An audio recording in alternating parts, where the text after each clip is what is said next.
La guerre du feu qui fait rage, des milliers d'hectares sont partis en fumée dans l'Aude, dans les Bouches-du-Rhône, dans le Var. Pour en parler, nous sommes toujours avec le lieutenant-colonel Éric Brocardi, porte-parole de la Fédération nationale des sapeurs-pompiers. Vous êtes pompier, vous d'ailleurs, depuis 1998.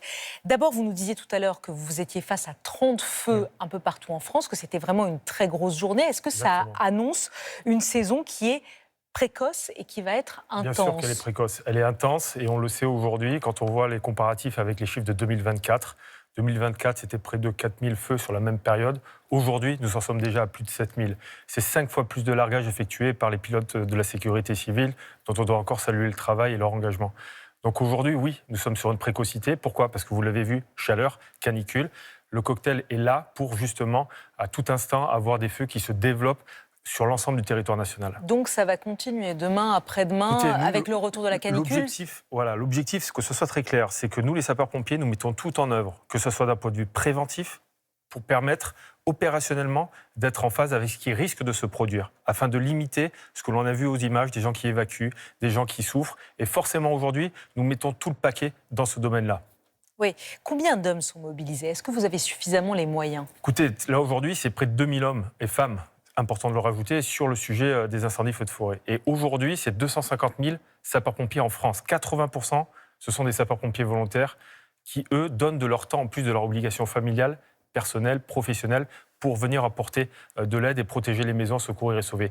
Et sur l'Aude, par exemple, je prends que ce cas de figure, c'est 250 professionnels et 2200 sapeurs-pompiers volontaires. Donc vous imaginez cette ressource et cette richesse humaine dont on a tant besoin qu'il faut impérativement protéger, de pas du tout les assimiler à des travailleurs. C'est extrêmement important, de les écarter de toute directive européenne du temps de travail. Aujourd'hui, on doit leur donner de l'oxygène, favoriser les sapeurs-pompiers volontaires au travers du label employeur, de manière à ce que demain, l'ensemble des sapeurs-pompiers, comme le dit Jean-Paul Bosland, président de la Fédération nationale des pompiers de France, puissent être libérés de leur employeur facilement en offrant... Parce qu'aujourd'hui, comment ça se passe? Par exemple, vous dites dans l'Aude, il y en a 2000, c'est ça aujourd'hui, de volontaires. C'est-à-dire que vous êtes professionnel, vous les appelez, vous leur dites... Exactement. Quand vous avez des officiers de proximité qui sont à la manœuvre derrière le téléphone, ils appellent les sapeurs-pompiers volontaires comme professionnels pour leur demander de rentrer plus tôt, de rentrer justement prendre des gardes opérationnels, soit liés au feu de forêt, soit pour des gardes opérationnels classiques.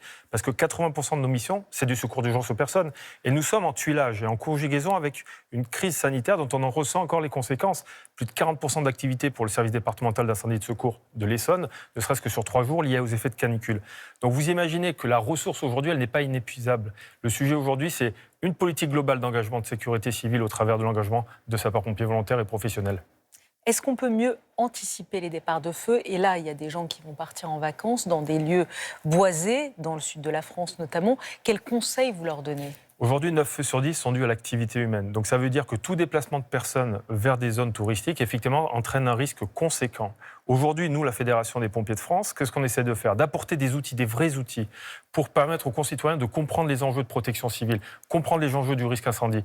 Sur l'ensemble des étapes du Tour de France, lors des villes départ, nous allons distribuer, j'en ai apporté même un là, 200 cendriers de poche, en lien avec la Confédération des buralistes, la Fédération, l'Entente Valabre et Alcom. Donc les cigarettes dans les cendriers. Exactement, de et poche. on milite pour remettre des cendriers à l'intérieur des voitures. Tout ça pour simplement redonner du réflexe aux gens, pour machinalement, tout simplement, faire attention à la nature, attention à l'environnement. Débroussailler. Exactement. C'est ce qu'on appelle la défense extérieure contre l'incendie. Le débroussaillement fait partie de tout ce vecteur-là que l'on doit favoriser et sur lequel on doit se concentrer pour avoir une barrière naturelle autour des villages, des maisons, et éviter que le feu se propage et d'avoir des maisons qui soient léchées par les flammes. Merci beaucoup, lieutenant-colonel, d'avoir été avec nous ce soir. Et bravo à tous les pompiers. Ben oui, bravo à tous les pompiers.